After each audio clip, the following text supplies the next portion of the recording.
வேதத்திலிருந்து சில காரியங்களை பார்க்கலாம். All grow together. எல்லாரும் ஒன்றாய் வளர்கிறார்கள் என்ற தலைப்பில் நாம் பார்க்க போகிறோம். எடுத்து வாசிக்கலாம். மத்தேயு எழுதின சுவிசேஷம் 13ஆம் அதிகாரம் 24 தொடங்கி 30 வரைக்கும் வாசிக்கிறதை கேட்கலாம். Book of Matthew chapter 13 verse 24 through 30 வரைக்கும் பார்க்கலாம். வேறொரு உவமையை அவர்களுக்கு சொன்னார். பரலோக ராஜ்யம் நல்ல நிலத்தில் விதைக்கப்பட்ட நல்ல விதையை விதைத்த மனுஷனுக்கு ஒப்பாய் இருக்கிறது. மனுஷர் நித்திரை பண்ணுகையில் அவனுடைய சத்துரு வந்து கோதுமைக்குள் களைகளை விதைத்து விட்டு போனான். பயிரானது வளர்ந்து கதிர்விட்ட போது களைகளும் காணப்பட்டது. வீட்டு எஜமானுடைய வேலைக்காரர் அவனிடத்தில் வந்து, ஆண்டவனே, நீர் உமது நிலத்தில் நல்ல விதையை விதைத்தீர் அல்லவா? பின்னை அதன் களைகள் எப்படி உண்டானது என்றார்கள். அதற்கு அவன், சத்ரு அதை செய்தான் என்றான். அப்பொழுது வேலைக்காரர், நாங்கள் போய் அவைகளை பிடுங்கி போட உமக்கு சித்தமா என்று கேட்டார்கள். அதற்கு அவன், வேண்டாம், களைகளை பிடுங்கும் போது நீங்கள் கோதுமையும் கூட வேரோட பிடுங்காதபடிக்கு இரண்டையும் அறுப்பு மட்டும் வளர விடுங்கள். அறுப்பு காலத்தில் நான் அறுக்கிறவர்களை நோக்கி, முதலாவது களைகளை பிடுங்கி அவைகளை சுற்றறிகிறதற்கு கட்டுகளாக கட்டுங்கள், கோதுமையோ என் களஞ்சியத்தில் சேர்த்து வையுங்கள் என்பேன் என்று சொன்னான் என்றார். வேதத்துல இயேசு கிறிஸ்து வாழ்ந்த காலத்துல அநேக காரியங்களை ஊமையாகவே பேசியிருக்கிறார். அதுலயோ பரலோக ராஜ்யத்தை குறித்து பார்க்கும் பொழுது அவர் தெளிவாய் ஊமையாய் சொன்னார். ஊமை அப்படின்னா என்னன்னா, அவர் எங்கேயோ ஒரு கதையை உருப்படுத்தினது கிடையாது. மக்களுக்கு புரிகிறதை போல, எந்த காலத்திலையும் அதை ஏற்றுக்கொள்ளுகிறதை போல பேசுகிறதா ஊமையாய் இருக்கிறது. இந்த வாசித்த பகுதியில உங்களுக்கு சுருக்கமா ஒருவேளை கவனிக்கல அப்படின்னாலும் சின்னதா சொல்லி முடிச்சிடுறேன். கதையை போல என்னன்னா, ஒரு நல்ல மனிதன் இருந்தான். அவனிடத்துல நல்ல நிலம் இருந்தது. அந்த நல்ல நிலத்துல அந்த நல்ல மனிதன் நல்ல கோதுமை மணிகளை விதைத்தான். அவன் தூங்கின பொழுது அவனுடைய சத்துருக்கள் வந்து அவனுடைய தோட்டத்துல இருக்கிற வீட்ஸ் களைகளையும் அவர்கள் விதைத்து விட்டு போய்விட்டார்கள். அறுப்பின் காலம் வரும் பொழுதுதான் தெரிகிறது. என்ன தெரிஞ்சதுன்னா, அதுல கோதுமையும் இருக்கிறது, அதுல கிளைகளும் இருக்கிறது, களைகளும் இருக்கிறது, அல்லது வீட்ஸும் இருக்கிறது. இத பார்த்த வேலைக்காரங்க அந்த வீட்டு எஜமான இடத்துல வந்து அந்த கிளைகளை மாத்திரம் பிடுங்கிடலாமா அப்படின்னு உத்தரவு கேட்கிறாங்க. ஆனா நடந்தது என்னன்னா, வேண்டாம், அது அப்படியே இருக்கட்டும், அறுப்பின் காலம் வரை இருக்கட்டும், அறுவடை வரும் பொழுது வேலைக்காரர் என்ன செய்யணும் அப்படின்றத அழகா பிளானோட அவர் சொல்லுகிறதை நாம் பார்க்கிறோம். முதல்ல எதை எடுக்கணுமா? களைகளை எடுத்து அது என்ன பண்ணிடணுமா? எரிகிற அக்கினியிலே போட்டுவிட வேண்டும். பின்பு நல்ல விளைந்த கோதுமைகளை களஞ்சியத்திலே கொண்டு போய் சேர்க்க வேண்டும். இதுதான் ஆண்டவர் அழகாய் ஊமையாய் சொல்லுகிறதை நாம் பார்க்கிறோம். இதுல அங்கிருந்த சீஷர்களுக்கும் அநேக ஜனங்களுக்கும் ஒருவேளை புரியாமல் இருந்திருக்கலாம். ஆனால் இன்றைக்கு வேத வசனம் நம் இடத்துல இருப்பதனால நமக்கு தெளிவாய் புரிகிறதாய் இருக்கிறது. அதிலேயே 38ஆம் வசனத்துல வரும்பொழுது 13:38 வரும்பொழுது அவர் இந்த ஓமையை அல்லது தொடர்ந்து வருகிற ஓமைகளை குறித்து தெளிவாய் விளக்கத்தை கொடுக்கிறவராய் இருக்கிறார் என்று நாம் பார்க்கிறோம். என்ன சொல்றார்னா, நிலம் உலகம், நல்ல விதை ராஜ்யத்தின் புத்திரர். நல்ல விதைகள் என்பது பரலோகத்துக்காக நியமிக்கப்பட்ட ராஜ்யத்தின் புத்திரர்களாய் இருக்கிறார்கள். The people who belongs to the kingdom of God are the good seed in the good land. நல்ல நிலத்துல நல்ல விதை என்பது அது பரலோகத்துக்குரிய ஜனங்களாய் இருக்கிறார்கள். களைகள் பொல்லாங்கனுடைய புத்திரர். களைகள் பொல்லாத மனிதன் அல்லது இந்த பூமிக்குரிய எஜமான் அல்லது எரிகிற அக்கினி அவனுக்குன்னு ஏற்படுகிற தூதர்களுக்கு உடையவர்களாய் இருக்கிறார்கள் என்பதை நாம் பார்க்கிறோம். இந்த ரெண்டுமே எங்கே விளைகிறது என்றால், நல்ல நிலத்தில் தான் விளைகிறதாய் இருக்கிறது. நல்ல நிலத்துல தான் விளைகிறதா இருக்கிறது.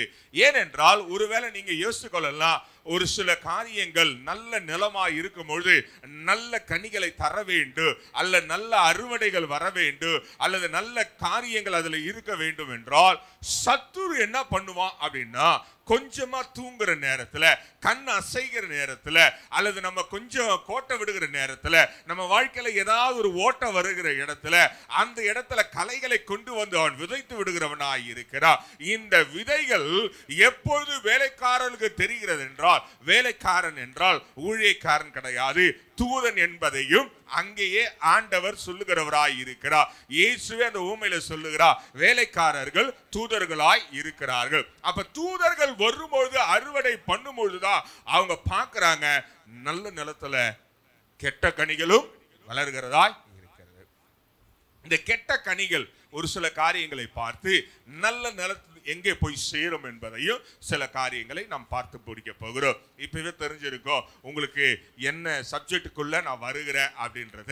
ஆனா இந்த டேர்ஸ் அல்லது வீட்ஸ் அல்லது களைகள் என்பது ரொம்ப கவனமா பார்க்க வேண்டிய ஒரு விஷயம். எல்லா சபைகளிலும் எல்லாருமே எதிர்பார்க்கிற காரியம் என்னவென்றால், எப்படியாவது என்ன பண்ணிடணும், களைகளை பிடுங்கிடணும். ஒரு சபையில கூட என்ன இருக்கக்கூடாது, களைகளே இருக்கக்கூடாது.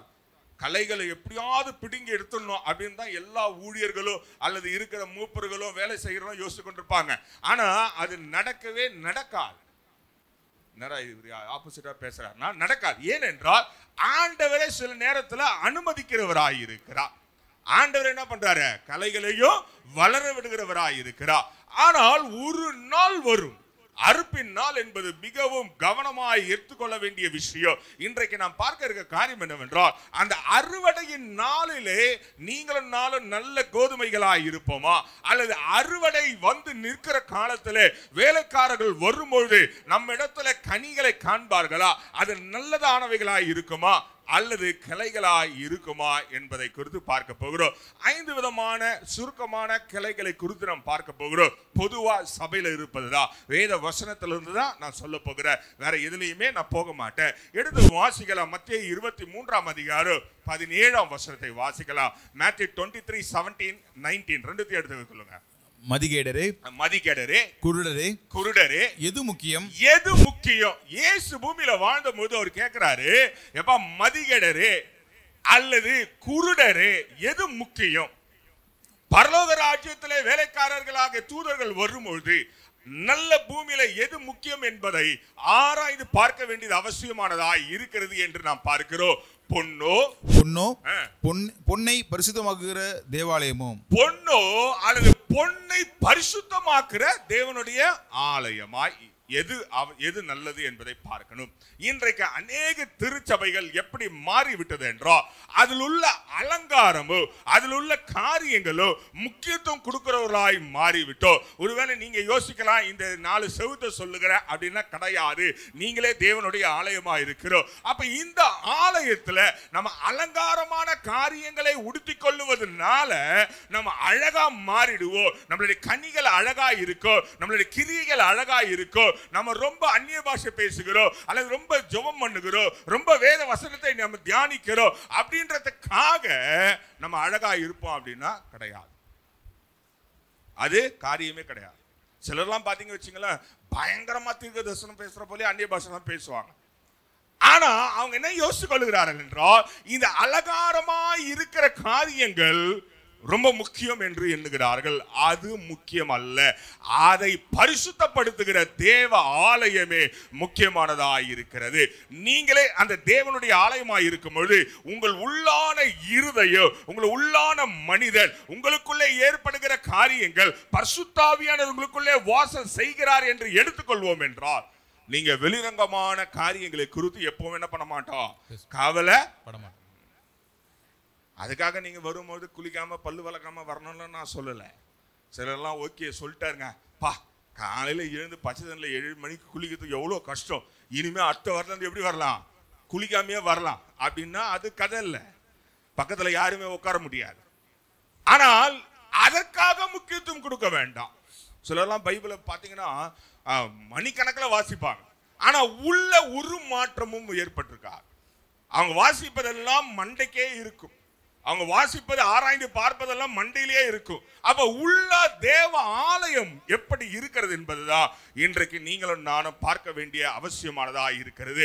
அதுதான் அவர் சொல்றாரு, மதிகேடரே, மாயக்காரரு, ஹிப்போக்ரட் பீப்பிள் என்று வேதத்துல ஆங்கிலத்துல நல்லா இன்னும் தெளிவா டீடைல்டா இருக்கும். நீங்க வேதத்துல போய் பொறுமையா வாசிக்கொள்ளுங்க வீட்டுல. அப்போ மாயமான காரியங்களை, பொன்னாய் எண்ணுகிற காரியங்களை, ஒருவேளை பொண்ணுனா நீங்க உடனே தங்கம் அப்படின்னு நினைக்காதீங்க.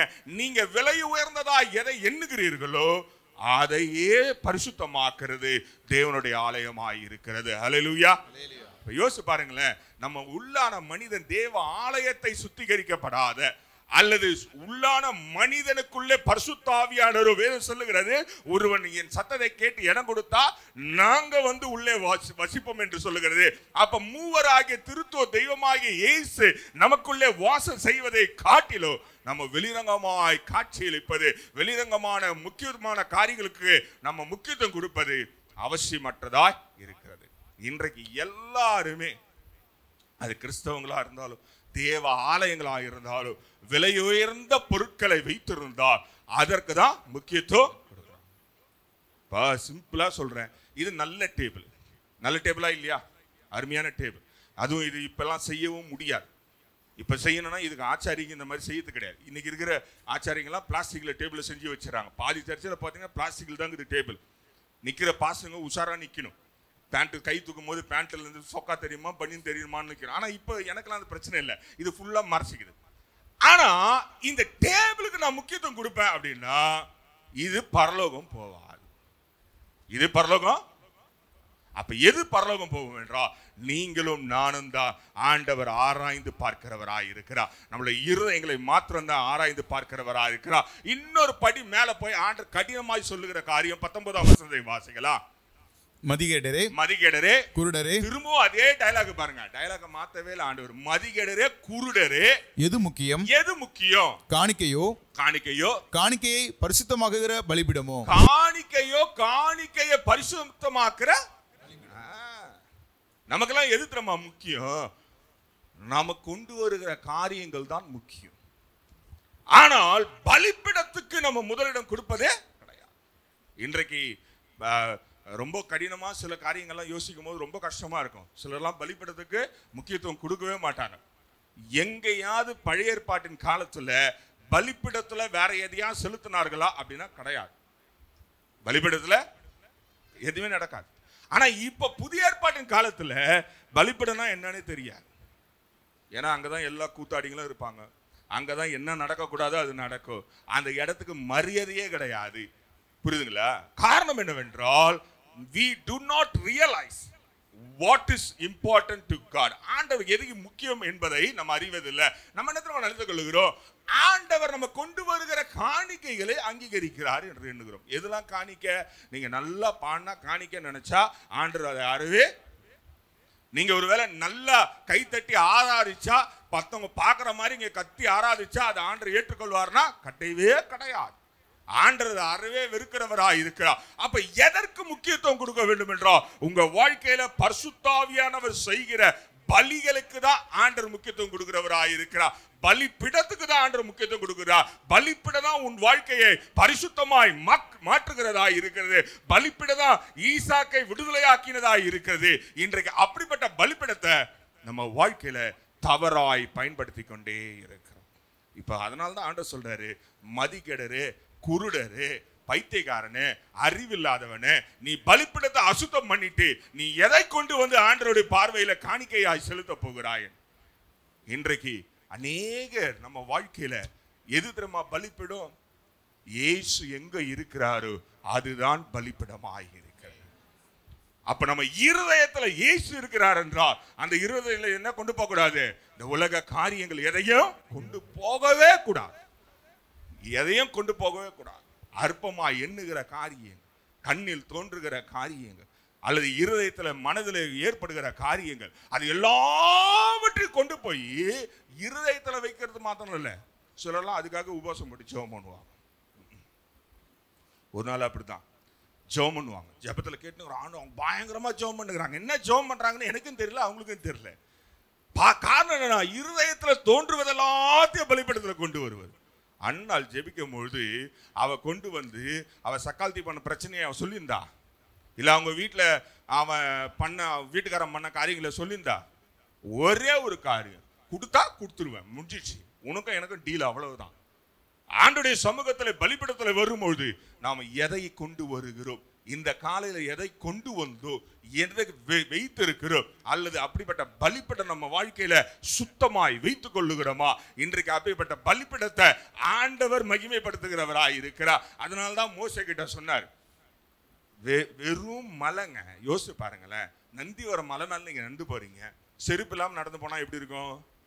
கல்லும் முள்ளும் காலுக்கு குத்தும். குத்தாதா? குத்துமா குத்தாதா? குத்தும். ஆனா அந்த ஒரு வட்டன் வரும்பொழுது ஆண்டவர் மோசே கிட்ட என்ன சொன்னாரு? பாதரட்சிய. இன்னைக்கு பல ஊழியக்காரர்களுக்கு அது என்னன்னே தெரியாது. ஓகே, கேட்டா கிருபையின் காலம், நான் அதுல தலையிடல, அது அவங்களுக்கு ஆச்சு, நான் எனக்கு அதுக்கும் சம்பந்தம் இல்லை, முதலே சொல்லிட்டேன், டிஸ்க்ளைமர் போட்டுட்டு தான் பிரசங்கத்தை ஸ்டார்ட் பண்ணேன். அப்போ ஒன்று நல்லா தெரிந்து கொள்ளுங்க, ஆனா நம்ம வாழ்க்கையின் வரும்பொழுது நீங்களும் நானும் பலிபீடத்துக்கு முக்கியத்துவம் கொடுக்க வேண்டியது அவசியம், ரொம்ப அவசியம். ஒருவேளை நீங்க யோசிக்கலாம், நான் ஆலயத்துல வந்திருக்கிறேன், இந்த இடத்துக்கு நான் மரியாதை கொடுக்கல அப்படின்னா நீ உண்மையிலே வாழ்க்கையில எங்கேயோ பிரச்சனை நடந்துகிட்டே இருக்க. சிலர்லாம் பாத்தீங்கன்னா வச்சுக்கலேன், பிரசங்கம் பண்ணி இருக்கும் போதே முன்னாடி வருவாங்க, பேசுறதுக்கு முன்னாடி வருவாங்க. காரணம் என்னன்னா, they do not realize the importance of the pulpit. அவங்க பலிபீடத்துக்குரிய மரியாதையோ பலிபீடத்துக்குரிய அவசியத்தையோ அவங்களுக்கு தெரியவே இல்லை. சில நேரத்தில் ஒன்றும் இல்லை, நீங்க நல்லா ஆவியில ஜெபிச்சு நிற்கிறீங்க, உங்க வீட்லயோ இல்லை சர்ச்சிலையோ எங்கேயோ ஜெபம் பண்ணுகிறீங்க, பக்கத்தில் இருக்கிறவங்க வந்து எஸ்கியூஸ் மீ கொஞ்சம் தள்ளுறீங்களா, வழி விடுறீங்களா அப்படின்னா உங்களுக்கு எப்படி இருக்கும்? அப்படிதான் பலர் நம்ம வாழ்க்கையில பலிபீடத்தை நாசமாக்கி கொண்டிருக்கிறோம். இன்றைக்கு ஒருவேளை நீங்க ஆண்டவருடைய அறுப்பின் காலம் வரும்போது, if you want to be a good weed, ஆண்டவருடைய பார்வையில நல்ல கனிகளா இருக்க வேண்டும் என்றால் உங்க வாழ்க்கையில ரெண்டு முக்கியமான காரியத்தை விட்டுறக்கூடாது. ஒண்ணு, உங்க கையில விலை உயர்ந்ததை வைத்து கொண்டு நான் ஆண்டு கொடுக்குறேன் அப்படின்ற கதெல்லாம் ஆண்டுக்கு தேவையில்லை. இந்த உலகம் முழுதுமாய் அவருக்குரியதா இருக்கு, வானமும் பூமியும் அவருக்கு சொந்தம். நீ வைத்திருக்கிற ஐஸ்வர்யத்தை விட பல மடங்கு ஆயிரக்கணக்கான அல்லது நீ காணாத ஐஸ்வர்யம் வரைக்கும் தளபதியாயிருக்கிறார் அவர். ஆனா நம்ம இடத்துல நினைச்சுக்கிறோம், நம்ம வச்சுக்கிறதுக்கு காரியம், நம்ம ஆண்டுக்கு கொடுக்குற காரியம் தான் ரொம்ப பெருசு. சிலர்லாம் பாத்தீங்கன்னா கொடுத்துட்டாங்கன்னா அவங்க பேரை வாசிக்கலன்னா சண்டைக்கு வருவாங்க. நான் தான் கொடுத்தேனே, ஏன் என் பேரை வாசிக்கல? இங்க வாசித்தா அங்க வாசிக்க மாட்டாங்க, பாத்துக்க. இங்க வாசித்தா எங்க ஜீவபுத்தகத்துல தேர்ந்து இருப்பாங்க, எங்க மரியாள் பேரை காணும் அப்படின்னா இங்க ஏன்னா மரியாள் இங்க யாரும் மரியாள் இருக்காங்களா இல்லைன்றதுக்காக தைரியமா சொல்றேன், இருந்துருக்கின்ற போறீங்க. அப்புறம் டிஸ்க்ளைமர் போட்டு தான் ஸ்டார்ட் பண்ணிக்கிறேன். மரியாள் பேரை காணும் தேடுவாங்க, இங்க வாசிப்பாங்க. ஏன்? மரியாள் 10,000 ரூபாய் ஆலயம் கட்டுவதற்காக கொடுத்தாங்க. எங்க கொடுத்தாங்க? இங்க கொடுத்தாங்க. இங்கேதான் இருப்பாங்க மரியாள். ஏனென்றால் ஆலயம் இங்கேதான். கல் எங்க இருக்குதுங்க? கல்லு பரலோகம் போகுமா? ஆனா நீ பரலோகத்துக்குரிய காரியங்களை செய்வாய் என்றால், நீ தேவ ஆலயத்தை மகிமைப்படுத்த வேண்டும் என்று உன்னுடைய சரீரமான ஆலயத்தை நீ சுத்தமாய் வைத்துக் கொள்வாய் என்றால், இன்றைக்கு சொல்லுகிறோம் பாருங்க, நீ கவலையப்படாத. அங்க போகும்போது என் ராஜா எழுந்து நின்று இரு கரங்களை விரித்து வா மகனே மகளே என்று உன்னை வரவேற்கிறவராயிருக்கிறார். அப்படி என்றா முதல்ல தெரிஞ்சு கொள்ளுங்க, இந்த முக்கியமான பலிபீடத்தையும் தேவ ஆலயத்தையும் அசுத்தம் பண்ணுவது யார் தெரியுமா? அவரே சொல்றாரு. எதிரி வந்து சத்ரு வந்து என்ன பண்றானா? விதைச்சிட்டு போயிடுறான். அழகா விதைப்பான் பாத்துங்க. அவனை போல தந்திரசாலி யாருமே பலிபீடத்துல வந்து அசுத்தத்தை விதைப்பது யாரு? அவன் தான் விதைச்சிட்டு போறான். தேவ ஆலயமான உங்களுக்கு இருதயத்துல அசுத்தமான காரியங்களை கிளைகளை விதைப்பது யாரு? அவன் தான் விதைக்கிறான். ஆனா நம்ம என்ன தெரியுமா பண்ணணும்? ரொம்ப கவனமா இருக்கணும். ரொம்ப கவனமா எரிக்க வேண்டிய இடத்துல எரிக்கப்பட்டு வெட்ட வேண்டிய இடத்துல வெட்டப்படுவதற்கு இடம் கொடுக்கும் பொழுதுதான் தோட்டக்காரன் அழகாய் வெட்டுகிறவனாய் இருக்கிறான். சில மரங்க உறுதியா இருந்தா கோடாரி கூட என்ன ஆயிடும்? உடஞ்சிரும். அதுக்கப்புறம் கோடாரி கதைக்கு நான் போக மாட்டேன், கோடாரி மழுங்கிடும். அப்ப ஒண்ணு நல்லா தெரிஞ்சுங்க, நீங்களும் நான் ஆண்டவரே இந்த காலையில என்னை நான் அர்ப்பணிக்கிறேன், என்னை நான் கொடுக்குற ஆண்டவரை. அந்த அறுவடையின் காலம் வரும்பொழுது உங்களுடைய தோட்டத்துல வேலைக்காரர்களுடைய பார்வையில கோதுமை மணியா இருந்தாதான் களஞ்சியத்தில் சேர்க்கப்படுகிறவர்களா இருக்கிறோம். இரண்டாவது ஒரு காரியத்தை வாசிக்கலாம். லூக்கா எழுதின சுவிசேஷம் 11ஆம் அதிகாரம் 39ஆம் வசனம். லூக் 11:39 பார்க்கலாம். கர்த்தர் அவனை நோக்கி, பரிசேயராகிய நீங்கள் போஜனபான பாத்திரங்களின் வெளிப்புறத்தை சுத்தமாக்குகிறீர்கள், உங்கள் உள்ளமோ கொள்ளையினாலும் பொல்லாப்பினாலும் நிறைந்திருக்கிறது. இங்க பாருங்க, ரெண்டாவது ஒரு காரணம் என்ன தெரியுமாங்க? பிசாசு அல்லது சத்துரு கொண்டு வருகிற கலை என்னன்னா, அல்லது வீட்ஸ் அல்லது டேர்ஸ் என்னன்னா அப்படின்னு பாத்தீங்கன்னா, அவன் நீ வெளிப்புறமாய் அழகா சுத்தமாய் இருந்தா போதும். இதை யார் சொல்றது? ஆண்டவர் சொல்றாரு, எப்பா பரிசேயர்ல நல்லா கவனித்துக் கொள்ளுங்க. நீங்க என்ன நினைத்துக் கொள்ளுகிறீர்கள் என்றால், வெளிரங்கமான காரியங்கள் உங்களை பரிசுத்தமாய் வைத்துக் கொண்டா அழகா இருக்கும் அப்படின்னா, உள்ள எப்படி இருக்குன்னா, உள்ள கொள்ளையும் பொல்லாப்போ நிறைந்து காணப்படுகிறது. அது ஏதோ காணப்படுதுன்னு போட்டுருந்தா பரவாயில்ல. உங்க இருதயத்துல கொள்ளையும் பொல்லாப்பு நிறைந்து காணப்படுகிறதுனா, நிறைந்து அப்படின்னா உன் பாத்திரம் ஃபுல்லா என்ன இருக்குது? பொல்லாப்பும் கொள்ளைக்கொறி காரியங்களும் நிறைந்திருக்கு. ஆனா வெளியே எப்படி இருக்கிறோமா? பல பல பல பல பலன்னு இருக்கும். அதனால்தான் தோட்டக்காரன் சொன்னா, ஏசு இந்த காலையில ஒருவேளை ஆவியானவர் இங்க வரும் பொழுது அவர் பார்க்கும்போது சொல்லுவார், ரெண்டுத்தையும் விளைய விடு, விளையட்டும், ரெண்டுத்தையும் வளர விடு, வளரட்டும். அது எப்ப தெரியுமா தெரியும்? அது அறுவடையின் காலம் வரும்போது கனிகளை வைத்து ஆண்டவர் கண்டுபிடிக்கிறவராய் இருக்கிறார். இன்றைக்கு ஒருவேளை இந்த நாள் அறுவடை நாளா இருந்தா, உன் கனியை பார்க்கும் பொழுது உன் கனி பரலோகத்துக்கு போகிற கனியா இருக்குமா, அல்லது நியமிக்கப்பட்ட அவனுக்கும் அவனுடைய தூதர்களுக்கு போகிற கனியாய் இருக்குமா என்பதை ஆராய்ந்து பார்க்கணும். Because the wheat are shown by its structure and size and எல்லா கேரக்டர்னாலும். கோதுமையும் வீட்ஸும் பார்த்தா ஒரே மாதிரி தான் இருக்கும், தெரியுமா உங்களுக்கு? கலையும் கோதுமையும் ஒரே மாதிரி தான் இருக்கும். அத கனி வரும்போது தான் தெரியும். இன்னைக்கு அநேக ஆவிக்குரிய பிள்ளைகள் கனிகளை எப்படி நம்ம நினைத்துக் கொள்ளுகிறோம்? நம்ம அழகா நல்லா வளர்ந்து இருக்கிறோம், புஷ்டியா இருக்கிறோம், பச்சை பச்சைன்னு இருக்கிறோம். நம்ம கனிகள் வர்ற வரைக்கும் நம்ம பார்த்து கொள்ளலாம் அப்படின்னா, ஒரு நாள் வரும். அந்த நாள் மேல இருந்து பார்க்கும் பொழுது தோட்டக்காரனுக்கு நல்லா தெரியும் எது பிடுங்கணும், எது கொண்டு போய் களஞ்சியத்துல. இன்றைக்கு ஒருவேளை அந்த நாள் அவங்க வாழ்க்கையில அமைந்து விட்டால், இன்றைக்கு எச்சரிப்பின் நாளாய் எடுத்துக்கொள்ளுங்க. வெளிரங்கமா நம்ம பார்ப்பதை ஆண்டவர் பார்ப்பதல்ல. வெளிரங்கமான காரியங்களை ஆண்டவர் எப்பொழுதுமே பார்ப்பதில்லை. He never judges anybody by the cover. மேல இருக்க காரியங்களை வைத்து அவர் எதையுமே பார்ப்பதில்லை. உள்ள என்ன இருக்கு, உள்ள என்ன, உள்ள ஆவியானவர் இருப்பார் என்றால் கவலையே படாத, உனக்கான ஸ்தலம் அங்கே இருக்கிறது. ஒருவேளை உள்ள ஆவியானவர் இல்ல, பொல்லாப்பான காரியங்கள் கொள்ளைக்குரிய காரியங்கள் நிறைந்து இருக்கிறது என்றால், இன்றைக்கு ஒப்பு கொடுக்கும் பொழுது ஆண்டவர் அதை அழகாய் மாற்றுகிறவராய் இருக்க. மாற்றுறாருன்னா அப்படியே அப்படி பண்ண மாட்டாரு, மொத்தமா கொளுத்துவாரு. தெரியுமா உங்களுக்கு? ஒரு பாத்திரத்துல நீங்க பெட்ரோல் வச்சுட்டீங்க வச்சுங்களேன், பெட்ரோல் ஆபத்தான காரியம். பெட்ரோல் ஆபத்தான காரியம் தானே? ஒரு பாத்திரத்தில் பெட்ரோல் வச்சுக்கிறீங்க, அதை கீழே ஊற்றினாலும் எரியும். தெரியுமா உங்களுக்கு? கீழே மண்ணில் ஊற்றிட்டீங்க வச்சுங்களேன், எரியும். சரி, மண்ணில் வேணாங்க தண்ணியில் ஊற்றிடுறேன் அப்படின்னா தண்ணியில் ஊற்றினாலும் எரியும், அதை கொளுத்துனா.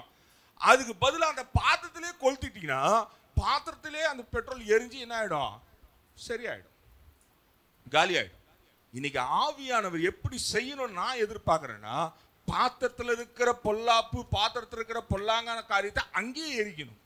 ஏன்னா வெளியே ஊத்துனா சுத்திருக்கும்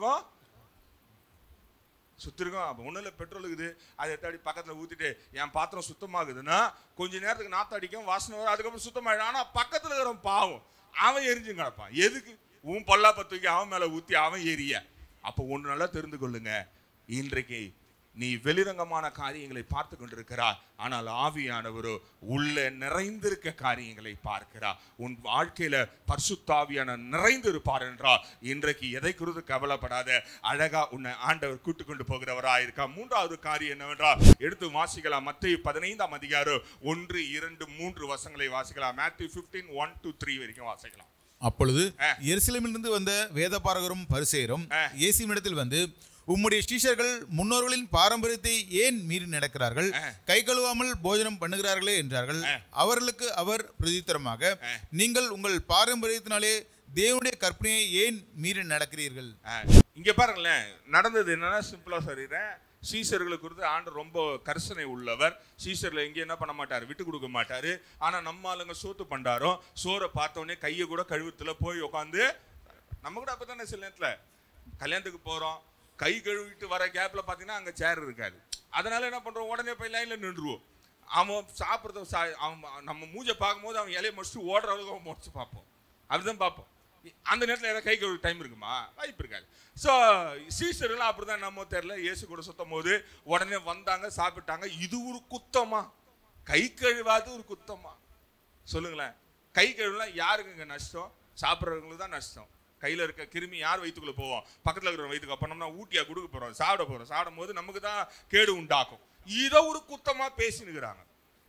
இதுக்கு வேற எதை கொண்டு போய் லிங்க் பண்றாங்க அப்படின்னு பாத்தீங்கன்னா, அவங்க முக்கியமான பாரம்பரியத்தை விட்டுறாங்களாம். பாரம்பரியத்தை ஏன்னா கை கழுவாது ஒரு குத்தம், அதை போய் ஒரு பெருசா எடுத்துட்டு போயிட்டு இது கல்ச்சுரல் ரிச்சுவல் பெரிய மிஸ்டேக்கா கொண்டாந்து நிறுத்திடுவாங்க. சிலர்லாம் அப்படித்தான். உங்களுக்கு சொல்லுது என்ன, உங்களுக்கு புரிய நல்லா. சிலர்லாம் அப்படித்தான். எப்படி தெரியுமா? ஒரே ஒரு சின்ன விஷயமா இருந்திருக்கும். என்ன பாஸ்டர், ஒரே ஒரு வெத்தலை பாக்கு மட்டும்தான் வச்சேன் பாஸ்டர், வேற எதுவுமே அது ஒரு குத்தமா? இந்த பாசம் கூட மூப்புறம் வந்து அதை மட்டும் பார்த்துட்டு வந்து சொல்லுங்கிறாங்க. இப்ப கூட சொல்றாரு பாருங்க, வெத்தலை பாக்கு வச்சது மட்டுமா குத்தம்? மொத்த பாரம்பரியத்தையும் இழுத்து விட்டுருவாங்க, சடங்கு எல்லாத்தையும் இழுத்து. இன்னைக்கு அநேக ஆவிக்குரிய பிள்ளைகள் அப்படிதான். என்ன தெரியுமா, நம்ம எதற்கு முக்கியத்துவம் கொடுக்கணும்? தேவாலயத்துக்கும் பலிபீடத்துக்கும் முக்கியத்துவம் கொடுக்கணும். ஆனா நம்ம என்னதுக்கு நம்ம முக்கியம் கொடுக்குறோம்? இந்த சின்ன சின்ன விஷயத்துக்கெல்லாம் முக்கியத்துவம் கொடுத்துக்கிட்டு இந்த பரிசேயர்கள் என்ன பண்ணிட்டாங்க தெரியுமா? முக்கியமா அவர் சொன்ன விஷயங்களை விட்டுறாங்க. அவர் என்ன சொன்னாரு? பரலோக ராஜ்யத்தை பத்தி பேசினாரு. புடிச்சினானுங்களா? புரியவே இல்லை. அந்த காலத்துல படிச்சவனுங்க, வேதத்தை ஆராய்ந்து படிக்கிறவங்க, அவங்களுக்கே புரிஞ்சு கொள்ள முடியல பரலோக ராஜ்யத்தை குறித்து அவர் பேசுகிறாரு. அவங்களுக்கு கண்ணுல எங்க தரமா இருந்தது? அவன் கை கழுவான்ட்டான் பத்தியா, அவனை தான் பார்க்கணும். இன்னைக்கு அவன் பிரதீப் பத்தியா கருப்பு சொக்கா போட்டுன்னு வந்துக்கிறான், அவனை தான் கேட்கணும். பிரதீபா, பிரவீனா, பிரேமு பிரேமு கருப்பு சொக்கா போட்டுன்னு வந்துட்டான், அவனை என்னன்னு கேட்கணும். ஞாயிற்றுக்கிழமை கருப்பு சொக்கா போட்டுன்னு வந்துக்கிறான். போட்டுன்னு வரலாமா? ஒரே ஒரு நாள் தான் அலவுடு சர்ச்சுக்குள்ள கருப்பு சொக்கா. என்னைக்கு எவன் கண்டுபிடிச்சான்னு தெரியல, விட்டுருங்க அது அவங்க. அப்போ கருப்பு சொக்கா போட்டுறாங்க. அந்த சிஸ்டர் பத்தியா தள்ள முக்காடே போடல. இது பரலகம் போகுமா? பாரம்பரியம் என்ன சொல்லுது? தள்ள முக்காடு போடணும். இப்படியே பேசி பேசி பேசி பேசி இங்கேதான் பேசின்னு இருக்கிறோம். இதெல்லாம் என்ன தெரியுமா? கிளைகளாய் இருக்கிறது. It's all weeds. நீ எதற்கு வந்த? பலிபீடத்துக்கு முக்கியத்துவம் கொடுக்க. நீ எதற்கு நம்ம எதற்கு வருகிறோம்? தேவாலயத்துல சுத்திகரித்து திரும்ப அவரை நிரப்பி கொண்டு செல்வதற்கா.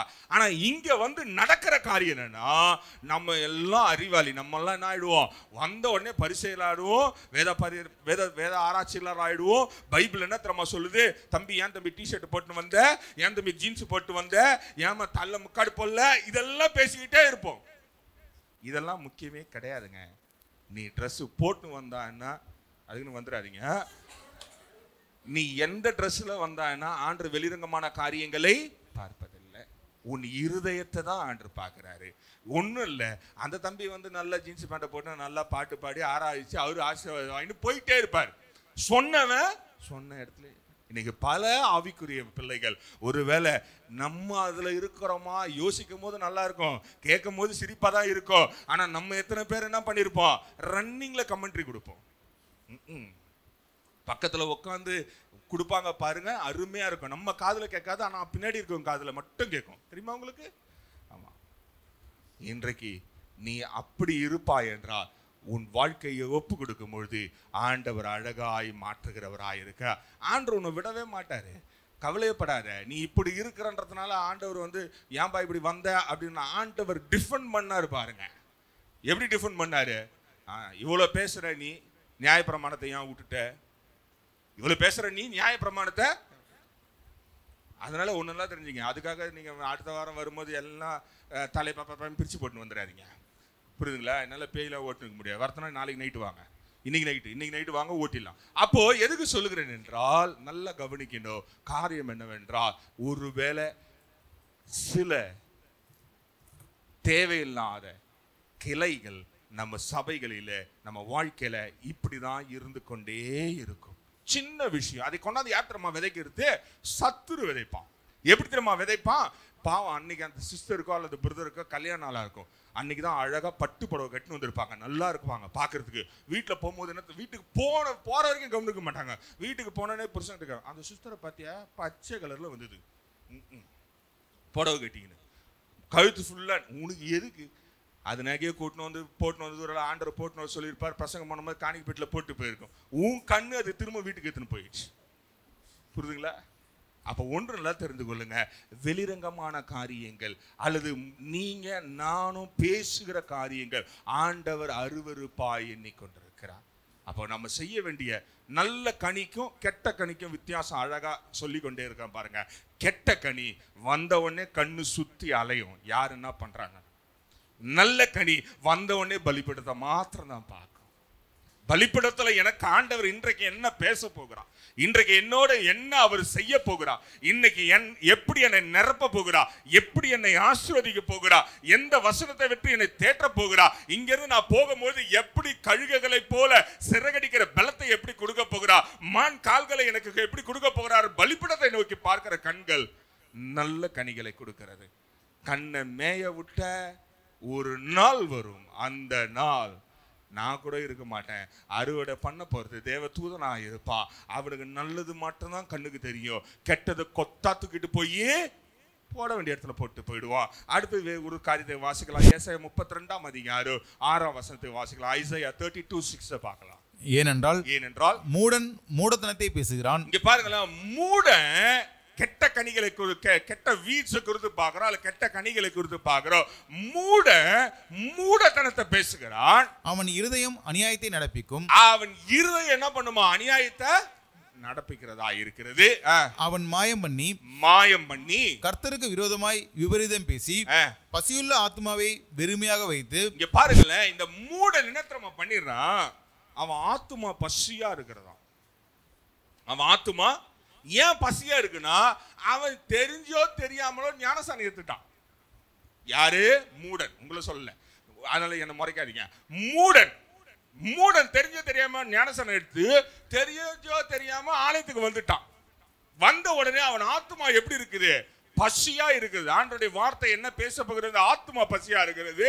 ஆனா அவன் அந்த ஆத்மா எப்படி போடுறான்? வெறுமையாய் மாற்றி விடுகிறவனாயிரு. அந்த ஆத்மா நிரம்பாது. அந்த ஆத்மா வெறுமையா இருக்கும். வாசம் முடிச்சு வெறுமையாய் வைத்து தாகம் உள்ளவனுக்கு தாகம் தீர்க்காது இருக்கிறான். தாகமா இருந்தாலும் தாகத்தை தீர்க்கவே ஆத்மா தாகமா இருக்கும். ஆண்டவர் என்ன செய்ய போகிறார், என் வாழ்க்கையை எப்படி மாற்ற போகிறார், என் வாழ்க்கையின் காரியங்களை என்ன என்று கொடுக்க போகிறார் என்ற ஆத்மா தாகமா ஆலயத்தை நோக்கி வந்திருக்கும். உன் ஆத்மா உனக்கே தெரியாம உன் கால்களை இழுத்து கொண்டு ஆலயத்துக்கு வந்திருக்கும். ஆனா இங்க வந்த பிறகு மூடன் அவன் ஆத்மாவை வெறுமையாய் திரும்பவும் கொண்டு போகிறவனாய் இருக்கிறான். இன்றைக்கு நீ உன் ஆத்மாவை குறித்து ஜாக்கிரதையாயிரு. அதை தாகத்தை தீர்ப்பதும் அதை பசியை போக்கி அதை நிரப்புவதும் உன் கையில தான் இருக்கிறது. இன்றைக்கு நிறைய ஆவிக்குரிய பிள்ளைகள் அப்படிதான் வந்த மாதிரியே போவாங்க, உள்ள வேற காரியங்களை நிரப்பிக்காங்க. என்ன காரியம் தெரியுமா? இங்க என்னென்ன நடக்கிறது, யார் எப்படி இருக்காங்க அப்படின்றது எல்லாத்தையும் நிறைத்து வைத்து கொண்டு அவங்க வெளியே போயிடுவாங்க. ஆனா ஆத்துமா வெறுமையாய் மாறிவிடும். இன்றைக்கு சொல்லுகிற அருமையான தேவ ஜனங்களை கவனித்துக் கொள்ளுங்க. நீங்க தெரிஞ்சு வந்தீங்களோ தெரியாம வந்தீங்களோ, இன்றைக்கு காலையில உன் ஆத்துமாவை நிரப்ப என் ஆண்டவர் காத்து கொண்டிருக்கிறார். ஹல்லேலூயா. அப்ப ஒன்று நல்லா தெரிஞ்சுக்கோ, இது நல்ல நிலம், வேத வசனம் நல்ல வசனம், நல்ல விதையானதாக இருக்கிறது. இங்க நல்லதும் விளையும் தீயதும் விளையும். அதுக்கு நான் பொறுப்பு இல்லை. வருவாங்க அறுவடைக்கு ஆட்கள், அவங்க அறுக்கும் பொழுதுதான் தெரியும். நல்ல கனி உள்ளதை எல்லாவற்றையும் எடுத்துக்கொண்டு போய் களஞ்சியத்தில் சேர்க்கிறவர்களாக இருக்கு. அப்போ ஒன்று தெரிந்து கொள்ளுங்க, நீங்களான மூடனாய் இருந்து விடாது, மூடனான காரியங்களை செய்து விடாது. இந்த இடத்துக்கு வரும்பொழுது ஆண்டவர் என்னோட பேசட்டும் என்று ஒப்பு கொடுக்கும் பொழுது ஆண்டவர் அழகாய் பேசுகிறவராய் இருக்கா. கடைசியா ஒரு காரியத்தை பார்க்கலாம், அதுக்கப்புறம் வேற காரியங்களை பார்க்க போகிறோம். மத்தேயு 7ஆம் அதிகாரம் 5-6 வசனங்களை வாசிக்கலாம். மேத்யூ 7:5-6 பார்க்கலாம். மாயக்காரனே, முன்பு உன் கண்ணில் இருக்கிற உத்திரத்தை எடுத்து போடு, பின்பு உன் சகோதரன் கண்ணில் இருக்கிற துரும்பை எடுத்து போட வகை பார்ப்பாய். இங்க பாருங்க, முதல்ல அவர் சொல்றாரு, எப்பா முதல்ல உன் கண்ணில் இருக்க அழுக்க என்ன பண்ணுமா, எடுத்து போ. இன்னைக்கு இருக்கிற ஆவிக்குரிய பிள்ளைகளை காட்டிலும் இந்த பெந்தகோஸ்தக்காரங்களுக்கு இருக்கிற பெரிய பிரச்சனை என்ன தெரியுமாங்க?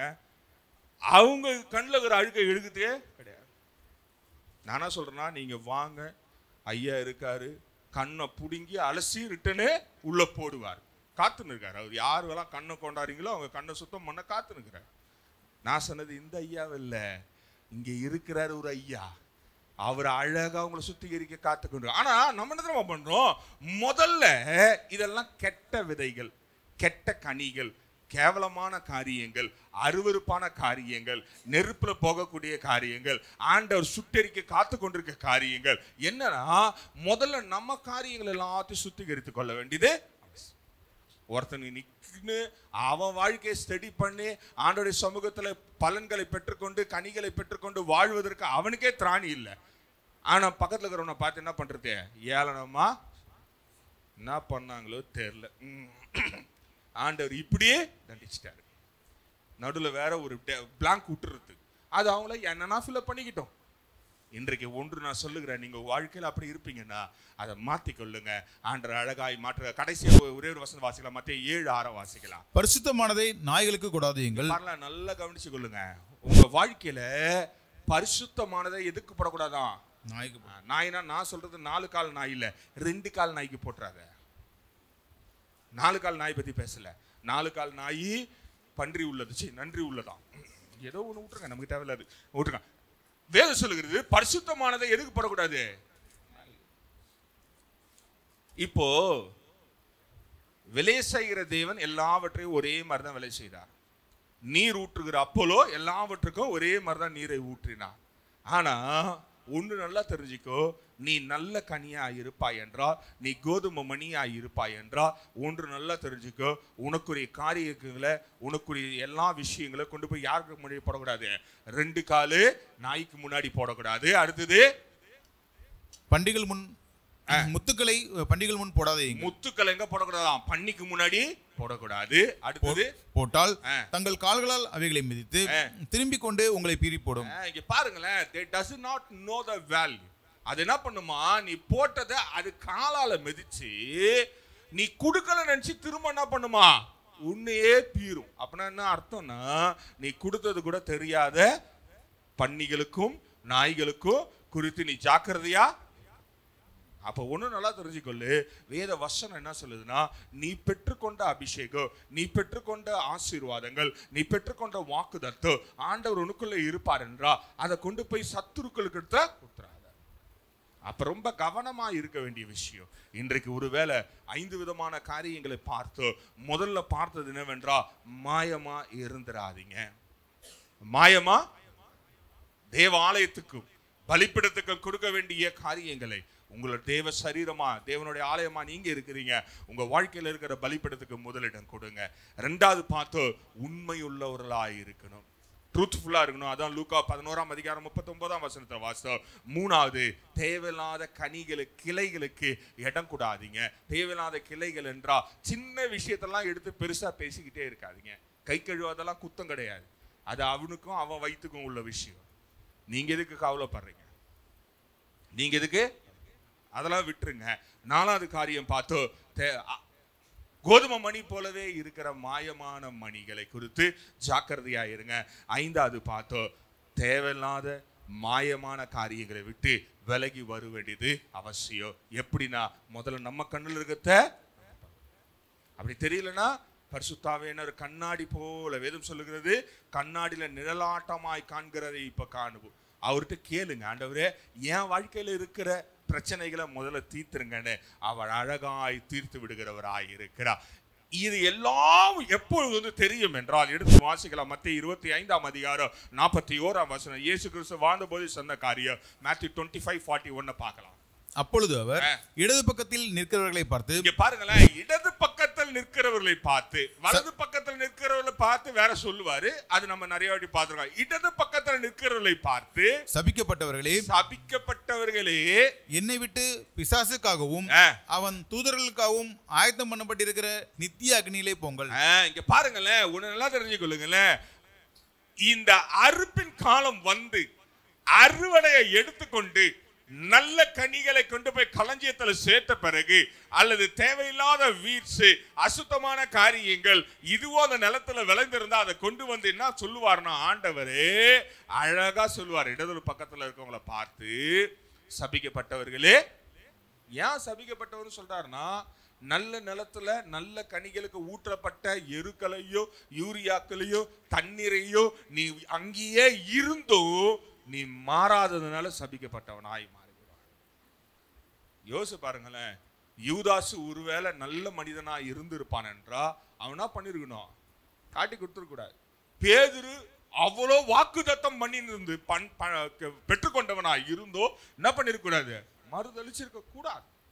நம்ம சொல்லலாம் அது ஆண்டோடைய சுத்தம். அப்படி இல்லை என்றால் யூதாசு யூதாசு காட்டி கொடுக்கலன்னா இயேசு எப்படி மறிந்திருப்பார், இயேசு மறிக்கலன்னா நீ நானும் எப்படி இருந்திருப்பேன். எல்லாம் ரைட்டு தான், ஏற்றுக்கொள்ளப்படுகிறது தான், இல்லைன்னு சொல்ல. ஆனா ஒன்று நல்லா தெரிஞ்சுக்கோ, ரெண்டு பேருமே இயேசுவோட தான் இருந்தாங்க. ரெண்டு பேரும் இயேசுக்கு என்னெல்லாம் கிடைத்ததோ அதுவும் அவங்களுக்கு கிடைத்தது. எல்லா சீஷர்களும் ஒன்றாக தான் ஆண்டு பார்த்தார். அப்படி என்றா ஒன்று நல்லா தெரிஞ்சுக்கோ, ஒரு நாள் வரும் எங்க கொண்டு போய் போடுவார் என்றா பிசாசு அவனுடைய தூதர்களுக்கும் நித்தியனா எவர்லாஸ்டிங் அக்கினி ஒன்று இருக்கிறது, அதுல அழகா போட்டுருவார். அழகா ஒருவேளை இன்றைக்கு ஆண்டவருடைய அறுவடையின் நாளா இருக்கும் என்றால் நீங்க எந்த பக்கம் இருக்கிறோன்றத பார்த்தாலே தெரிஞ்சிடும். ஒன்றும் இல்லை, இப்ப நம்ம நிக்கிறோம், இப்ப நான் நிக்கிறேன் வச்சுங்களேன், உதாரணத்துக்கு எனது வலது பக்கம் இடது பக்கம்னு இருக்குது. இப்ப இயேசுநாதருக்கு முன்னாடி நிற்கும் போது நம்ம எந்த பக்கம் நிக்கிறோம் தெரியுமா தெரியாதா? இப்ப இந்த பக்கத்துல பார்த்தா தெரியுமா இல்லையா? தெரியுதாங்களேங்க. லெஃப்ட் சைட்ல உட்காந்துக்கிறீங்க, நீங்க எங்க உட்காந்துக்கிறீங்க பார்த்தாலே தெரியும். அப்ப இயேசுநாதர் நிற்கும் பொழுது நம்ம எந்த பக்கம் நிக்கிறோம்னு பார்த்து நம்மளே கன்ஃபார்ம் பண்ணிக்கலாம் நமக்கு எந்த இடம் இருக்கிறது. எரிகிற அக்கினியிலே போடப்படுவோமா அல்லது நித்தியமான இளைப்பாற ஸ்தலத்துல அவரோடு சேர்ந்து சேனைகளின் கர்த்தர் பரிசுத்தர் பரிசுத்தர் பரிசுத்தர் பரிசுத்தர் என்று ஓயாமல் போற்றிக் கொண்டிருப்போமா? அவர் சொல்ற வரைக்கும் வெயிட் பண்ணவே வேணாம். நீங்களே கொடுக்கணும் ஒரு பேர் என்ன பண்ணிடலாம், குச்சிடலாம். ஆண்டர் வந்து பாவம் சிங்காசனத்துல அமர்ந்து பிதாவினால் ஆசீர்வதிக்கப்பட்டவர்களே உள்ளே வாங்கன்னு சொல்லிட்டு அதுக்கப்புறம் நிக்கிறவங்களை பார்த்து இடது பக்கம் பார்த்து பிசாசுக்கும் அவனுடைய தூதருக்கும் உங்களை அனுப்புறேன் அப்படின்னு சொல்ற வரைக்கும் நீங்க வெயிட் பண்ணாதீங்க. ஒருவேளை அப்படி நின்று இருந்தீங்கன்னா நீங்களே கொடுக்கணும் ஓடி போய் என்ன பண்ணுங்க, சூசைட் பண்ற மாதிரி குச்சிருங்க. புரியுதுங்களா? அப்ப ஒண்ணு நல்லா தெரிஞ்சுக்க, இன்றைக்கு அங்க குதிக்க வேண்டாம். நீயா ஆண்டு கூப்பிடுறதுல வரணும்னா உன் கனிகளை கவனமாய் வைத்துக் கொள்ளணும். ஒரு வசந்த வாசிக்கலாம். மல்கியா 4ஆம் அதிகாரம் 1ஆம் வசனம். புக் ஆஃப் மல்கியா 4:1 பார்க்கலாம். இதோ சூளையை போல எரிகிற நாள் வரும். இங்க பாருங்களேன் எப்படி எரிப்பாரு அப்படின்றதையும் வேதம் சொல்லுகிறது. சூளையை போல எரிகிற நாள் வருமா? சூளையை எரிக்க தொடங்கும் பொழுது நீங்க முதல்ல சூளைனா என்னன்னா இந்த சேம்பர் இருக்குல்ல, செங்கல் எரிக்கிறாங்க, பானை எரிக்கிறாங்க, இதுல அது எரிக்க தொடங்கும் போது எப்படி திரும்ப எரிப்பாங்க, கப கப கப கப கபன்னு எரியும். அது ஒரு 3 நாளைக்கு உள்ள இருக்க விறகு கட்டை மேல இருக்க போடுற அந்த சத்தைங்க வைக்கோல் எல்லாம் எப்படின்னா செம்ம அனலா எரியும், சூளையை போல எரியும். அதுக்கப்புறம் தான் அது என்ன பண்ணுவாங்க, அந்த நெருப்புலயே அது இது காத்து வேக வைப்பாங்க. சூளையை போல எரிகிற நாள் வரும். அப்பொழுது அகங்காரிகள் யாவரும், இங்க பாருங்களேன் நல்ல லிஸ்ட் கொடுக்குறாரு பாருங்களேன். இந்த சத்தத்தை இன்றைக்கு இந்த பிரசங்கத்தை கேட்டும் நீ மனம் திரும்பி உன் கனியை மாத்திக்கொள்ளாத இங்க வருகிற நல்ல நிலத்துல இருந்தோ நீ இருக்கிற அகங்காரியா இருப்பாய் என்றால் அகங்காரிகள் யாவரும் அக்கிரமம் செய்கிற யாவரும் அக்கிரமம் செஞ்சு கொண்டே இருப்பாய். அகங்காரினா நான் லேடிஸ் சொல்றேன்ல, நீங்க தான் தேவனுடைய ஆலயம். It's responsible for every person. அப்போ அகங்காரம் பிடிச்சுக்கிட்டு அக்கிரமம் செஞ்சுக்கிட்டு இருந்தா துரும்பாய் இருப்பார்கள். வரப்போகிற அந்த நாள் அவர்களை சுட்டரிக்கும். வரப்போற நாள் அவங்களதான் என்ன பண்ணுமா, சுட்டரிக்கும். எல்லாரையும் சுட்டரிக்காது. வருகிற நாள் யாரை சுட்டரிக்கும் என்றா சத்தியத்தை கேட்டு அதன்படி செவி சாய்க்காத இதுக்கும் முரண்டு பிடிச்சுக்கிட்டு அகங்காரம் பண்ணிக்கிட்டு அடங்காம நீ முறுமுறுத்து கொண்டு நீ இருப்பாய் என்றால் வருகிற நாள் உன்னை என்ன பண்ணுமா, சுட்டரிக்கிறதா இருக்கு. யோசிச்சு பாருங்களேன், வேத வசனம் எவ்வளவு கொடுமையா இருக்குது. நம்ம நினைச்சுக்கிறோம் ஆண்டவர் இந்த காலையிலே உங்களை அருமையாய் ஆசீர்வதிப்பார் அப்படின்னு சத்தியத்தை கேட்ட வந்திருந்தீங்கன்னா நீங்கள் பாவம் ஏமாந்து போவீர்கள். ஆண்டவர் சுட்டெரிக்கிறவராய் இருக்கிறார், உன் கனிகளை பார்க்கிறவராய் இருக்கிறார், தூக்கி அப்படியே எரிகிற போட்டுட்டு வேடிக்கை பார்க்கிற. வாசி முடிச்சிடுங்க டக்குன்னு. அது அவர்களுக்கு வேரையும் பேரையும் கொப்பையும் வைக்காமற் போகும் என்று சேனைகளின் கர்த்தர் சொல்லுகிறார். இங்க பாருங்களேன், அது அவர்களுக்கு எதெல்லாம் வைக்காதா? வேரையும் வைக்காது, கொப்பையும் வைக்காது, ஒண்ணுத்தையும் வைக்காது. அப்படின்னா என்ன அர்த்தம் தெரியுமா? நீ ஒருவேளை பூமியில விட்டுட்டு போயிருப்பல, வேற எங்க விட்டு போறோங்க? வேற எங்க இருக்கும்? பூமியில தான். இப்ப ஆண்டவர் எதை அரிக்கிற நெருப்புல போறன்றாரு? ஒருவேளை நீ இந்த சத்தியத்தை கேட்டு சத்தியத்தின்படி நடக்காம விட்டுட்டு போற எந்த வேரா இருந்தாலும் அல்லது விதைகளா இருந்தாலும் அதை என்ன பண்றாரு? ஒண்ணுமே இருக்காது. அதான் வேதம் சொல்லுகிறது, அக்கிரமக்காரன் பூமியில இராதபடி ஆண்டவர் பண்ணுகிறார் என்ற வேத வசனம் எங்க வருதுன்னா, இங்கதான் சொல்றா, பூமியில மொத்தத்தையும் நாசமாக்கிடுவார். உன் சந்ததியை கூட என்ன பண்ணிடுவாரு? உங்களுக்கு புரியுற மாதிரி சொன்னா, உங்கள் சந்ததி, உங்களுடைய குடும்பம், உங்களுடைய காரியங்கள் எல்லாவற்றையும் நீ ஒரு ஆளு அகங்காரம் பிடிச்சிட்டு அடங்காம இருப்பா என்றா சந்ததியை மொத்தத்தையும் ஆண்டவர் என்ன பண்றாரு? எரிகிற அக்கினியில சுட்டெரித்து விடுகிறவராய் இருக்கிறார். அப்படி என்றா ஒன்று நல்லா தெரிஞ்சுக்க, who has to change? It's me. யார் மாறணும் அப்படின்னா நான் தான். நீ தான் மாறணும். ஆண்டவரே, இந்த காலையில நான் கலைகளா இல்லாதபடி நல்ல கனி தருகிற மரமா என மாற்றுங்கன்னா, ஆவியானவர் இன்றைக்கு அழகாய் மாற்றுகிறவராய் அழகா மாத்துவாருங்க. ரொம்ப பெருசாலாம் செய்ய மாட்டாரு. தேவையில்லாத கிளைகளை டக்கு டக்கு டக்குன்னு வெட்டுவாரு. வெட்டுறது கீழே விழும்போது திரும்ப விட மாட்டாரு. கபால் அதை எடுத்துக்கொண்டு போயிட்டு அப்படியே நெருப்புல போட்டு எரிச்சிடுவார். காரணம் என்னன்னா, விழுறது அது முளைச்சு அது இன்னொரு பாய்சனா மாறுறதுக்கு அதை எரித்து விடுகிறவராய் இருக்கிறார். அப்ப ஒன்று, நீ இடம் கொடுக்கும் பொழுதுதான் ஆண்டவர் செய்கிறவராயிருக்கா. யோவான் 15ஆம் அதிகாரம் 6ஆம் வசனம் இயேசு சொல்லுகிறத பார்க்கலாம். ஜான் 15:6 பார்க்கலாம். ஒருவன் என்னில் நிலைத்திராவிட்டால் வெளியே எரியுண்ட கொடியை போல அவன் எரியுண்டு. பாருங்களேன், ஆண்டவரை நம்ம நினைச்சலன்னா வெளியில எரியுண்ட கிளைய போல போய்விடுவோம். அவன் எரியுண்டு உலர்ந்து போவான். அப்படிப்பட்டவர்களை சேர்த்து அக்னியிலே போடுகிறார்கள், அவைகள் எரிந்து போகும். இங்க பாருங்களேன், ஒருவேளை நீங்க ஆண்டவருக்கோட சேர்ந்து இல்ல, ஒருவேளை இந்த சத்தியத்தை கேட்டு நான் அப்படியே தான் இருப்பேன், என் வாழ்க்கையை மாற்றிக்கொள்ள நான் இடம் கொடுக்க மாட்டேன், என் வாழ்க்கையை நான் ஒருபோதும் சேஞ்ச் பண்ணிக்க மாட்டேன், நான் பிடிச்ச முயலே இல்லாத நாய் அப்படின்னு நீ சொன்னாலும் எனக்கு கவலை இல்லை. நீ எப்படிப்பட்ட ஆளா இருந்தாலும் ஒருவேளை ஆண்டவருடைய கிளையில இணையாமல் இருப்பாய் என்றால் இன்னைக்கு வெட்டி அதை அப்படியே சேர்த்து கொண்டு போய் எங்க போட்டுருவாரா? சொல்லி முடிச்சுடுவார். அந்த ஆஷ கூட கொண்டாந்து தோட்டத்தில் போட மாட்டார். சாம்பலை கூட என்ன பண்ண மாட்டாரு தோட்டத்தில். ஏன் தெரியுமா? சாம்பல் கூட சேதம் உண்டாக்குறதா இருக்கிறது. அதனால்தான் அந்த சாம்பல் எங்க விடுறாரு? எப்பா, உனக்காக ஒரு இடம் இருக்கு, உன்னை கொண்டு வந்து வைத்தான் பத்தியா, நல்ல தோட்டத்துல தேவையில்லாத கலைகளை கொண்டு வந்து விதைத்தான் பத்தியா, அவனுக்கே நீ சொந்தம், நீ அங்கேயே போயிடுவார். இன்றைக்கு ஒருவேளை சத்தியம் கடினமாக இருந்தாலும் இதுதான் உண்மை, இதுதான் நடக்க போகிறது, இது எந்த மாற்றமும் கிடையாது.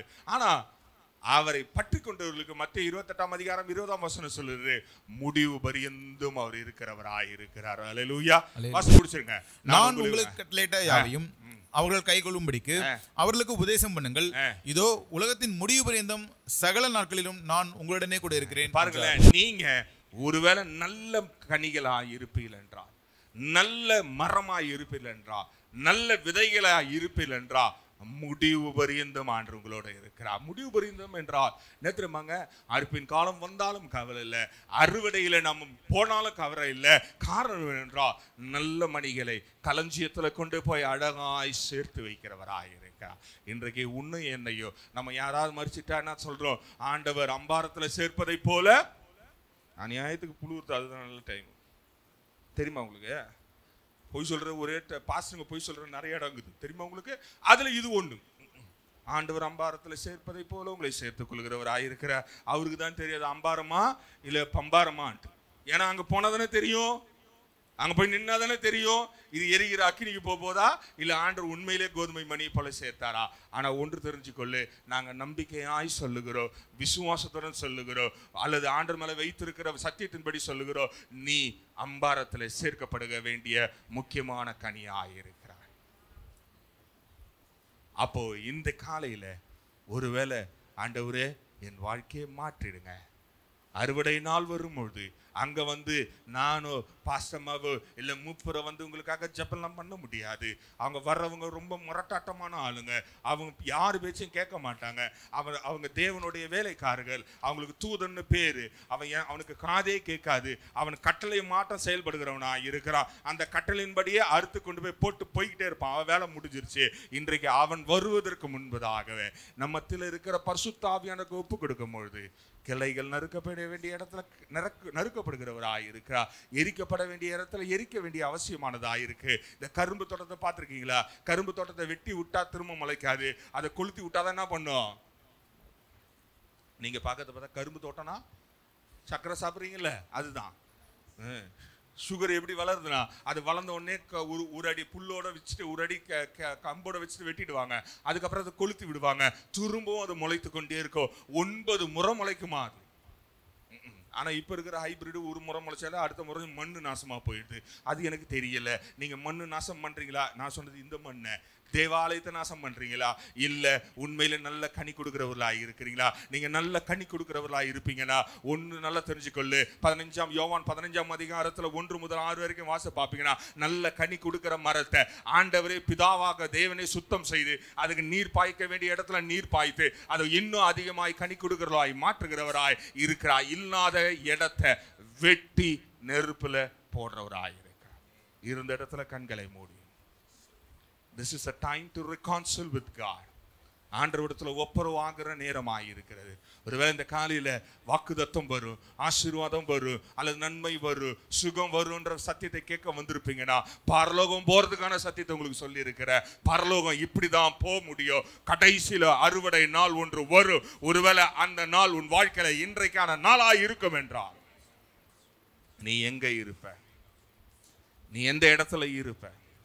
அந்த நாள் உன் வாழ்க்கையில திடீரென்று வரும். நீ எதிர்பாராத நேரத்துல வரும். நீ செய்து முடிக்க வேண்டிய காரியங்கள் முடிவதற்கு முன்பதாக வரும். நீ எண்ணாத நேரத்துல வரும். அல்லது நீ தூங்கி கொண்டிருக்க நேரத்துல வரும். அல்லது விடிகாலையில வருகிறதா இருக்கிறது. இன்றைக்கு ஒருவேளை அந்த நாள் உன் வாழ்க்கையில வந்தா ஆண்டவர் உன்னை பார்த்து இடது பக்கம் இருப்பாயா வலது பக்கம் இருப்பாயா என்று அவர் நியாயம் திருக்கிறதுக்கு நீ இடம் கொடுக்காம இன்றைக்கு ஆண்டவரே என் வாழ்க்கையில கேட்ட சத்தியத்தின்படி மாயமான காரியங்கள் அல்லது தேவாலயத்துக்கு கொடுக்க வேண்டிய மரியாதை, தேவாலயத்தை தான் வல்லமை இருப்பது என்பதை அறியாம பலிபீடத்துக்கு கொடுக்க வேண்டிய மகத்துவமான காரியங்களை பலிபீடத்துல செலுத்தாத எல்லா கையின் காரியங்களை வைத்துக் கொண்டு நான் ஆண்டவருடைய சமூகத்துல நிற்கிறேன் என்று நிற்பாய் என்றால் ஆண்டவர் அதை அருவருக்கிறவராய் இருக்கிறார். இன்றைக்கு நான் ஆண்டவருடைய வாழ்க்கையில ஆண்டவருக்கு முன்பதால் நான் பெற்றுக்கொண்ட அபிஷேகத்தை, நான் பெற்றுக்கொண்ட சத்தியத்தை பிடித்துக் கொண்டு அதிலே நிற்பேன் என்று தீர்மானிப்பாய் என்றார். ஆண்டவர் உன்னை நல்ல கனி தருகிறவனாய் ஆண்டு மாற்றுகிறவராய். God is the one who is ready to do the harvest. We might not know when it's going to happen. ஒருவேளை அது நடக்கிற காலத்துல பார்த்துக்கலாம் அப்படின்னு காத்திருப்பாய் என்றால் திடீரென்று வருவார். திடீரென்று வருவார். அவர் வரும்பொழுது அப்படியே மொத்தமா அறுத்து முதல்ல தேவையில்லாதத சுட்டெரிக்கிற அக்கினியிலே போட்டு விட்டுதான் அடுத்த காரியங்களை பார்க்கிறவராய் இருக்கிறார். நம்ம வாழ்க்கையில பல காரியங்கள் இருக்கும், பல பலவீனமான காரியங்கள் இருக்கும், பலனற்ற சூழ்நிலைகள் இருக்கும், திறமை இல்லாத சூழ்நிலைகள் இருக்கும், திராணி இல்லாத நிலைமைகள் இருக்கும். எது இருந்தாலும் என் ஆலயத்தில் என் ஆண்டவர் வாசம் செய்கிறார் என்ற நம்பிக்கை இருக்கிற வரைக்கும் ஆண்டவர் உன்னை உயர்த்துகிறவராய் இருக்கிறார். எது இருந்தாலும் என் வாழ்க்கையில என்னுடைய பலிபீடத்துக்கு நான் முக்கியத்துவம் கொடுக்கிறேங்க, நான் முக்கியத்துவம் கொடுக்கிறேங்க. ஆபிரகாம் தன் பலிபீடத்தை அவன் கனப்படுத்தினான், ஈசாக்கும் கனப்படுத்தினான், யாக்கோபும் கனப்படுத்தினான். அதனால்தான் ஆண்டவருக்கு ஆபிரகாமின் தேவனே, ஈசாக்கின் தேவனே, யாக்கோபின் தேவனே என்று நாம் அழைக்கிறோம். காரணம் என்ன? they gave the reverence to the pulpit. இன்றைக்கு நீ அப்படிப்பட்ட காரியங்களை செய்கிறாயா? உன் வாழ்க்கையில் அப்படிப்பட்ட காரியங்களை நீ ஆண்டவருக்கு கொடுக்கிறாயா? அப்படி கொடுப்ப என்றா ஆண்டவர் இன்றைக்கு உன் காரியங்களை அழகாய் மாற்றுகிறவராய் இருக்கிறார். அழகாய் மாற்றுகிறவராய் இருக்கிறார். அவர் வருவதற்கு காத்து கொண்டிருக்கிறார். He is ready to come and take you to in his kingdom. அவருடைய ராஜ்யத்தில் சேர்த்துக் கொள்வதற்கு அவர் ஆயத்தமாய் இருக்கிறார். அவர் எதிர்பார்க்கிறதெல்லாம் ஒன்னே ஒண்ணுதான், நீ ரெடியா? உன் வாழ்க்கை ரெடியா? உன் கிரியைகள் ரெடியா? உன் கனிகள் ரெடியா? அல்லது அறுவடை வரும்போது வேலைக்காரர்கள் பார்க்கும்போது அந்த கனிகள் உகந்ததா இல்லை என்றால் அறுத்து தூக்கி மனசாட்சியே இல்லாம எரிச்சிருவாங்க. நீ 40 வருஷம் 50 வருஷம் நீ கிறிஸ்தவனா இருந்து பிரயோஜனம் இல்ல. நீ எல்லாரோட வளர்ந்த என்று சொல்வதில் பிரயோஜனம் இல்ல. நான் ஞாயிறுதோறும் ஆலயத்தில் இருந்த என்று சொல்வதில் பிரயோஜனம் அல்ல. நான் வேதத்தை வாசித்தேன் என்பது சொல்வதில் பிரயோஜனம் அல்ல. நான் காணிக்கை தசமாக முழுமையாக கொடுத்தேன் என்பதில் பிரயோஜனம் அல்ல. கனிகளை பார்த்து அவர் தூக்கி நெருப்புல போடுகிறவராய் இருக்கிறார். இந்த காலையில அந்த தேவன் நம்மத்துல இருக்கிறார். அப்படிப்பட்ட தேவன் இந்த காலையில உன்னை என்னையும் சுத்திகரிக்க காத்து கொண்டிருக்கிறார். பள்ளங்கள் எல்லாம் நிரம்பிட வேண்டும், மலைகள் குன்றுகள் அகற்றிட வேண்டும். ஆண்டவரே, என் வாழ்க்கையில நான் மாம்சமான காரியம் இருக்கிறான். பல காரியங்கள் வாழ்க்கையில குறைவாய் நிறைவாய் மாற்றுங்க. நல்ல கனி கொடுக்கிறவனா என்னை மாற்றுங்க கேட்கும்போது ஆண்டவரை மாற்றுவதற்காக காத்துக் கொண்டிருக்கிறார். அகற்றிட வேண்டும், கோணலானவை நேராகணும், கரலானவை சமமாகணும். ராஜா வருகிறார், ஆயத்தமாவோ. ராஜா வருகிறார், ஆயத்தமாவோ. இயேசு வருகிறார், எதிர்கொண்டு செல்வோம். இயேசு வருகிறார், எதிர்கொண்டு செல்வோம். பள்ளங்கள் எல்லாம் நிரம்பிட வேண்டும். ராஜா வருகிறவராயிருக்கிறார். நீ என்ன மாறாத நேரத்தில் சாமக்காரனை போல உன்னை புதுமையானவராயிருக்கிறார்.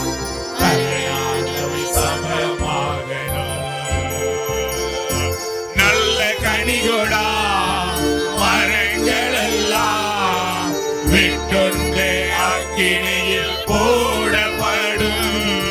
நல்ல கனிகொடா மரங்கள் எல்லாம் விட்டுண்டு அக்கினியில் போடப்படும்.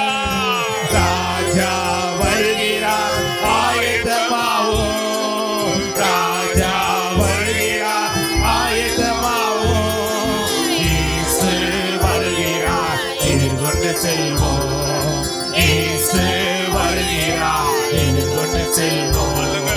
நல்ல கனிகொடா மரங்கள் எல்லாம் விட்டுண்டு அக்கினியில் போடப்படும். நல்ல கனிகொடா மரங்கள் எல்லாம் விட்டுண்டு அக்கினியில் போடப்படும். ராஜா வருகிறார், ஆயத்தமாவோ. ராஜா வருகிறார், ஆயத்தமாவோ. இயேசு வருகிறார், எதிர்கொண்டு செல்வோம். இயேசு வருகிறார், எதிர்கொண்டு செல்வோம். பள்ளங்கள் எல்லாம் நிரம்பிட வேண்டும், மலைகள் குன்றுகள் அகற்றிட வேண்டும். கோணலானவை நீராகணும், கரலானவை சமமாகணும். இந்த காலையில என் ராஜா வருவதற்காய் ஆயத்தமாயிருக்கிறார். நீ நானும் அவரை எதிர்கொண்டு போவதற்கு நம்ம வாழ்க்கை சுத்தமாய் இருக்கிறதா? நம்மளுடைய தேவாலயம் சுத்தமாய் இருக்கிறதா? நம்மளுடைய பலிபீடம் சுத்தமாய் இருக்கிறதா? இல்லைங்க, நான் வெளியே பாத்திரம் மாத்திரம் தான் சுத்தமா வச்சிருக்கிறேன். உள்ள கேடான காரியங்கள், பொல்லாங்கான காரியங்கள், கொள்ளைக்குரிய காரியங்களை நிறைத்து வைத்திருவில் என்றா இன்றைக்கு ஆண்டவரே என்னை சுத்தரி என்று கேட்கும்போது உள்ள இருக்கிறத அப்படியே கொளுத்திட்டு பரிசுத்த ஆவியானவர் எண்ணெயினால் நிரப்புகிறவராயிருக்கிறார். அவருடைய எண்ணெயினால் நிரப்புகிறவர், அபிஷேகத்தினால் நிரப்புகிறவர் உன்னை நித்தம் நித்தம் நித்தம் நித்தம் சமாதானமாய் நடத்த, ஆரோக்கியமாய் நடத்த, உன்னை பலவானாய் வைப்பது அவருடைய திட்டமாய் இருக்கிறது. அன்பின் பரலோக பிதாவே, இந்த காலையில சத்தியம் எப்பொழுதுமே சத்தியமாய் இருக்கிறது. தோட்டத்தில் எல்லாம் ஒன்றாய் வளர்கிறது. பரிசுத்த ஆவியானவர், நீர் எங்களை ஆயத்தம் பண்ணுங்க, எங்களை மாற்றுங்க. நாங்க நீச மனிதர்கள். இந்த காலையில ஆமா நான் மாம்சத்துல இருக்கிறேன், நான் மனுஷனா இருக்கிறேன், ஆவியானவரை மாற்றட்டும் என்று இருதயத்துல திறந்து கேட்டவர்களே, ஆவியானவர் அவங்க வாழ்க்கையில இருக்கிற ஆண்டருக்கு பார்வையில் அசுத்தமாய் இருக்கிற காரியங்களை வெட்டி நெருப்புல போட்டு எரிச்சிருங்க. நாங்க நல்ல கனி கொடுக்க எங்களை மாற்றுங்க ஆண்டவரே. அறுப்பின் காலம் வரும்பொழுது எங்களை களஞ்சியத்துல வைக்கும்படி நாங்கள் கேட்கிறோம். எங்கள் திருச்சபையில் இருக்கிற ஒவ்வொருவரும் களஞ்சியத்துல இருப்பார்கள் என்ற நம்பிக்கை எங்களுக்கு இருக்கும். அப்படியே எங்களை மாற்றுங்க இயேசுவின் நாமத்தில் பிதாவே, ஆமென். நம்முடைய கர்த்தராகிய இயேசு கிறிஸ்துவின் கிருபையும் பிதாவின் அன்பும் பரிசுத்தாவினுடைய அந்யோன்ய ஐக்கியமும் இன்றும் என்றும் சதா காலமும் நம்ம ஒவ்வொரு கூட இருப்பாராக. ஆமென். என் ஆத்துமாவே கர்த்தரை ஸ்தோத்திரி, என் முழுமையோட நாமத்தை ஸ்தோத்திரி. என் ஆத்துமாவே கர்த்தரை ஸ்தோத்திரி. கர்த்தர் செய்த சகலவரும் ஆமென். ஹல்லேலூயா. ஆண்டவரை ஆசீர்வதிப்பார்.